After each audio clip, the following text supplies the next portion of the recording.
Hello दोस्तों, नमस्ते, प्रणाम। सभी का स्वागत है खुशबू यादव अवधी गीत के चैनल पर, खुशबू ऑफिशियल के चैनल पर। दोनों चैनल पर जाएगा। आज आप लोगों के बीच में हम सोहर गीत हम लोग गाने जा रहे हैं। कैसा लगेगा आप लोग कमेंट में ज़रूर बताइएगा। ढेर सारा प्यारा आशीर्वाद दीजिएगा। बहुत प्यारा सोहर गीत है, आप लोग सुनिएगा। लास्ट वीडियो तक बने रहिएगा। अरे अरे काली जामुनिया तू फर केला हंस जई तू और केला हंसी जई तू हो जामुन तोह के तोड़न पिया अवत्यो नजर भर देखित नजर भर देखित हो कहले सुनले जमुनी फरलू तो फर केला हंस गईलू फर केला हंसी गईलू हो जमुनी पियवा भेजी दिहले अपन नौकरवा पुन नाही आइले पुन नाही आइले हो।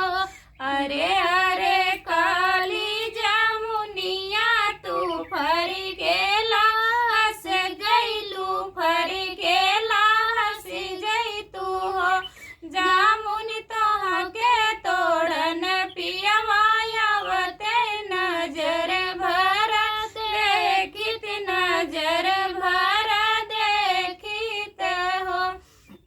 अरे मोरे सासू नदिया तू आपस में लड़ जई तू आपस में लड़ी जई तू हो सासू तोह के मन में पियावते नजर भर देखित नजर भर देखित हो।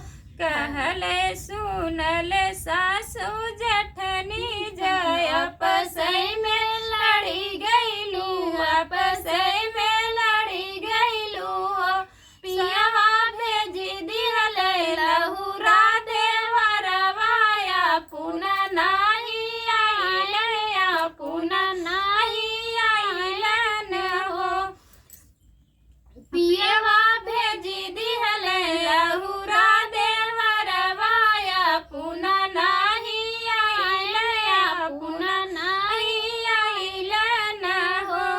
जहु मोरी लहुरी नदिया गवने तू ही जाई तू गवने तू ही जाई तू हो ननदी तोह का देलन पियवा आवते नजर भर देखित नजर भर देखित हो ननदी तोह से मिलन पियवा आवते नजर भर देखित नजर भर देखित हो। कहले सुनले ननदी